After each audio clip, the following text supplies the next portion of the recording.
Wala namang conspiracy sa likod ng battle rap at fuck you pa rin sa ayaw maniwala. Iyak pa, Enigma!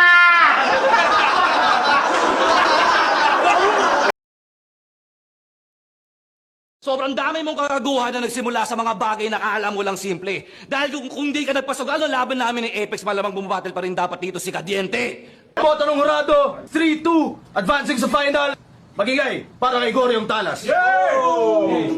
Shoutouts kay Apex.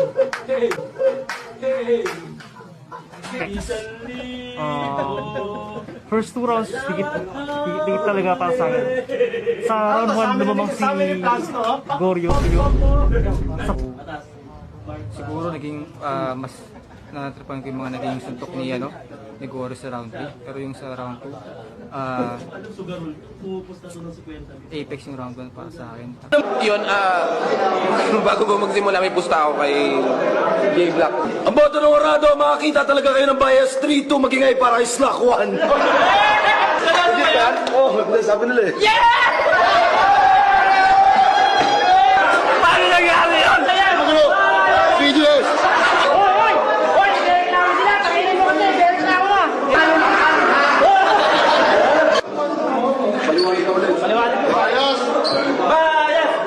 Before we begin yung analysis natin dito, gusto ko lang munang at least i-justify kung bakit natalo dito si Apex, okay? Kasi pinanood ko yung buong battle eh. And material-wise, in my opinion, hindi naman ako expert sa rap eh. Nakikinig lang din ako kagaya nyo. Dikit yung laban. Kaso merong isang slip up si Apex dito, which is nung 16 minutes, anuhan natin. Papakita ko lang sa inyo. Hero Gio, ano bang pinunta mo rito? Yo. Yan. Tangina, tingnan mo naman.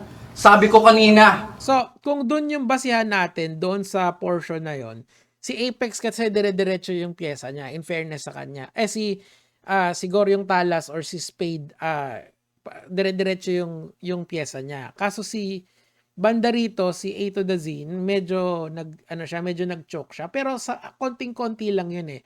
And nirepeat niya yung part na yun. Tuloy lang natin ng konti Wala kang fans. Yan. Ramdam ko yung dutom mo.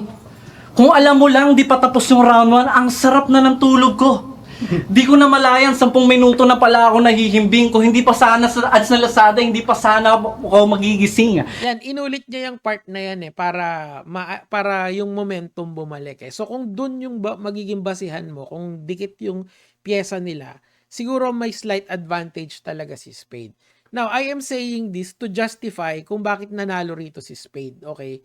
Ayoko kasing isipin nyo na yung mga kumakalat na conspiracy is something prevalent sa flip top. Kasi sa kawawa naman yung mga MC na magagaling talaga. Halimbawa, yung mga baguhan, yung mga yung mga meta ngayon, sila Vitroom, sila si EJ Power, si Poison 13, sobrang galing na ni Poison 13 ngayon, and syempre si GL, 'di ba? So unfair naman sa kanila kung iisipin nyo na kaya sila nananalo is a bias in judging, okay? So eto lang, gusto ko lang sanang pakita tong angle na to for fairness sake, 'di ba? Pero again, yung criticism nyo na may dayaan sa flip top because of the sugalan, valid pa rin yun. But then again, look at two sides of the story and doon tayo magdi-decide kung ano ba yung tama sa mali. That's really part of critical thinking. Okay, so ngayon, bago tayo dumako doon sa issue, gusto ko lang sanang ipakita sa inyo yung isa pang perspective ng pagsusulat ng kanta in general. Okay? So, of course, alam nyo nakita nyo na to at one point in your life, yung tao lang ni Looney. Now, ang pinopoint ko kasi dito mga lods ko, etong post lang natin baka makopyright tayo eh. Meron itong record label. Ang record label nito is yung MCA Music. So, most likely the case, may profit sharing si Looney at saka yung si Looney at saka yung tawag dito, yung record label nila, okay? So, wala namang problema sa ganun, basta papayag yung artist. So, how does this relate dito sa issue sa flip top, okay? Kasi pagka ang isipin nyo kasi, ang Flip Top, hindi lang siya basta Battle Rap League. They are also a producer of Battle Rap battles. Tama, 'di ba? Kasi sila yung nag-a-upload eh. Sila yung may publishing capacity or publishing power doon sa mga battle rapper na sumasali. Isang example nito, 'di ba, kapag ni-re-upload mo or pinirata mo yung kanta, yung battle rap halimbawa ni Looney versus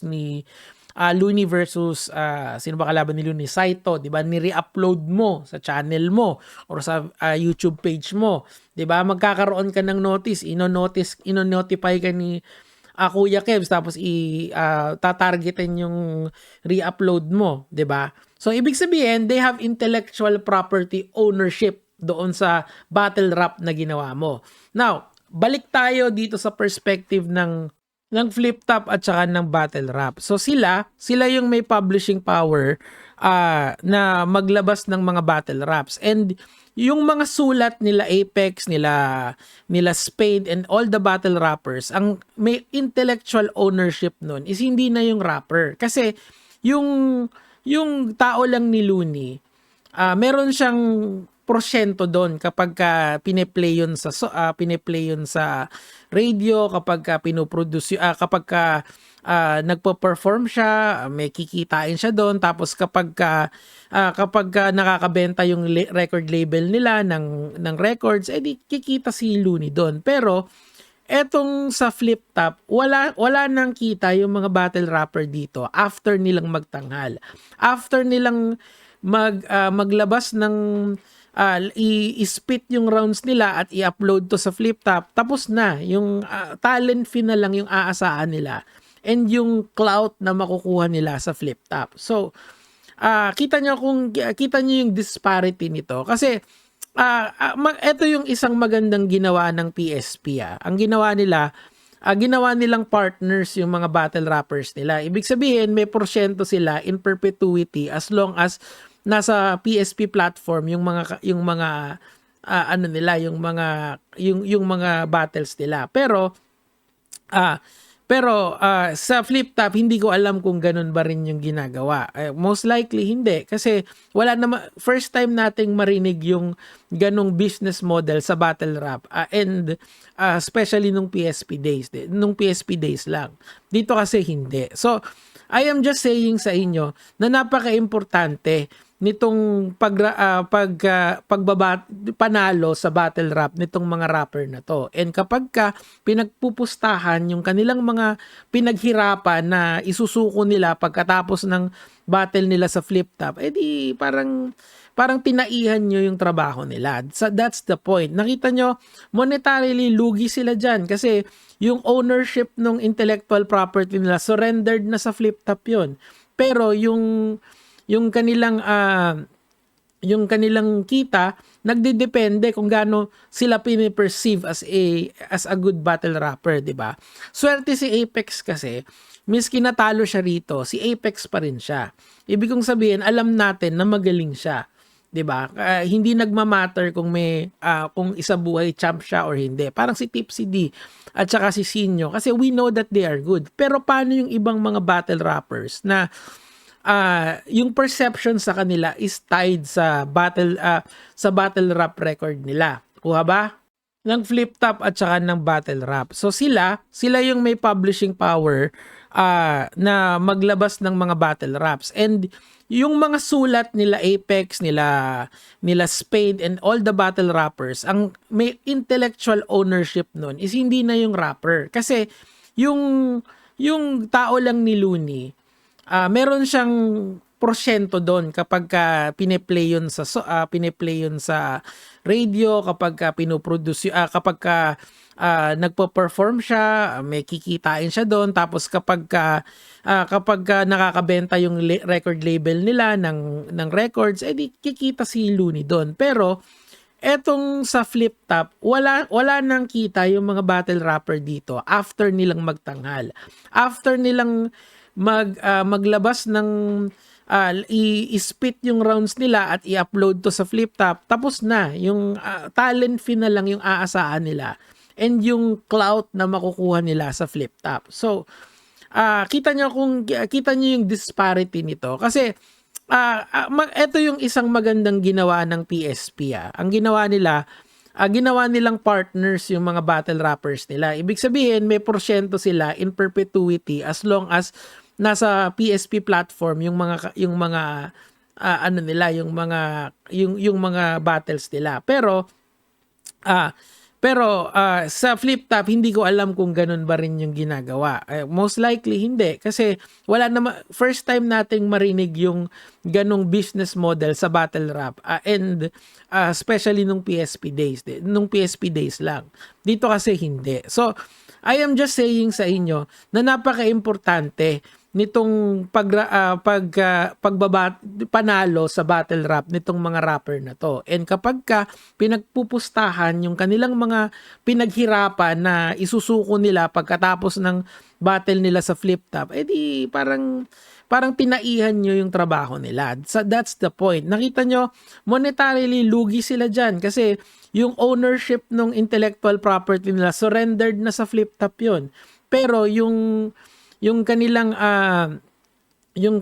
kita nagdedepende kung gaano sila pini-perceive as a good battle rapper, 'di ba? Swerte si Apex kasi, miski natalo siya rito, si Apex pa rin siya. Ibig kong sabihin, alam natin na magaling siya, 'di ba? Hindi nagma-matter kung kung isa buhay champ siya or hindi. Parang si Tipsy D at saka si Sinyo kasi we know that they are good. Pero paano yung ibang mga battle rappers na yung perception sa kanila is tied sa battle rap record nila. Kuha ba?